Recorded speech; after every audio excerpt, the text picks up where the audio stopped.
In my previous video, I already highlighted yung difference between self-reliance and dependence. I've already criticized the mere act of one government agency distributing go bags because it precisely goes against the very principle of self-reliance and prepping itself. May gasgas yung boses ko eh. Just this morning, I saw another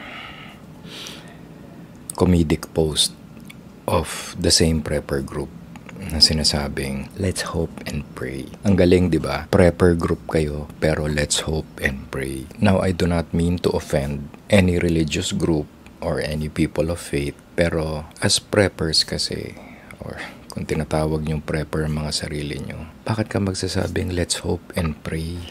Give people a solution. Kasi yung statement na ganun, para ka nang hopeless eh. Para ka nang helpless, na wala ka nang magagawa dahil may paparating na bagyo. And you know, people like me by now, they know a little better about mga bagyo na ganyan. Alam naman natin na medyo questionable na ang natural disasters in this day and age. Tapos sasabihin mo pa, let's hope and pray. Sabi nga, di ba, nasa Diyos ang awa, pero nasa tao ang gawa. Kaya dapat, as preppers, kung tinatawag niyong prepper ang mga sarili niyo, then do something. Give people hope. Give people the knowledge, the tools that they need to be prepared. Hindi yung let's hope and pray. Ano ba yan? Parang inamin mo na lang sa sarili mo na bobo ka. I'm sorry, there's no other term. Pero ang bobo ninyo. Ang bobo nung post na yon. Let's hope and pray. Now, on a side note, speaking of prayer, let me thank Sir Kim Guda na kabatch ko sa EMT for allowing me and my team, CMED Emergency Medical Services team, to assist in their first aid training.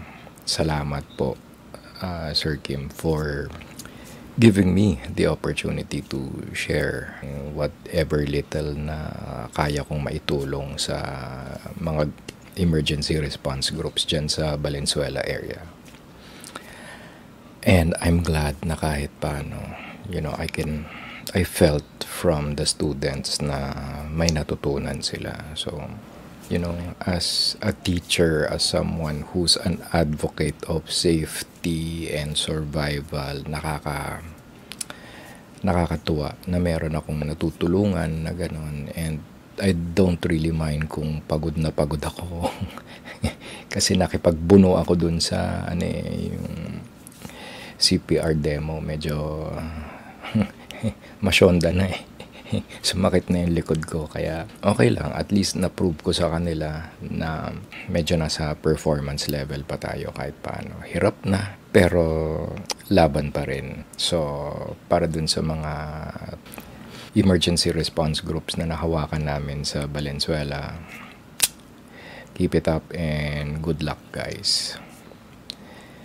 Anyway, going back dun sa hope and pray. Yung mga grupong ganyan kasi ngayon parang ang daming mga cause-oriented or focus groups na nagbabangayan ngayon about one issue or another, particularly on gun control, ownership, tsaka yan nga, prepping. Mga prepper na hope and pray. Dapat tawagin ko na silang hope and prepper. Ang gagaling nila. Sila yung mga nagpo-promote pa ng ay nako, tulog na tulog tong mga taong to na masyadong nalango sa BioFlu.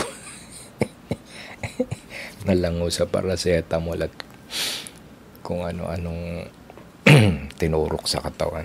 Anyway, so being a prepper means, ayan, ginagamit ko na lang yung term kasi yan lang ang term na alam ninyo prepping. Being a prepper means na ikaw mismo gagawa ng preparasyon mo, ikaw mismo gagawa ng paraan for you to survive. Hindi yung hope and pray, hindi yung umasa tayo sa ganitong ahensya, umasa tayo sa ganyang ahensya. Mali yun eh. And unfortunately, a lot of people are listening to groups like this. No one listens to me, and seriously, I don't give a shit. But I give a shit about the very few people who actually listen to this channel because, wag kayong gumaya dun sa mga ganong klaseng grupo na, kumbaga sa Tagalog, sinasabi natin mga walang bayag, or sa Bisaya, mga pisot. Walang pangil yung mga grupo na ganun na they get their information from the wrong sources, and then mali na nga yung impormasyon na natatanggap nila, ikinakalat pa nila sa and I don't know, this is just one of those days na nagrarant ako about itong mga grupo na ganito kasi naaawa ako sa mga nakikinig sa kanila.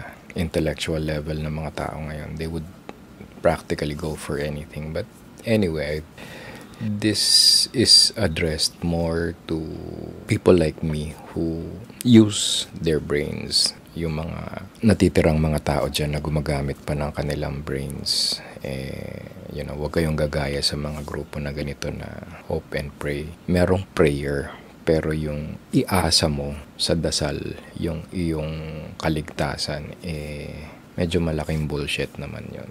This is just a rant and a warning to those who still are members of paper prepper groups like that. So, medyo magsilayas na kayo. I-leave nyo na yung mga group na yun dahil wala kayong mapapala. Sa totoo lang.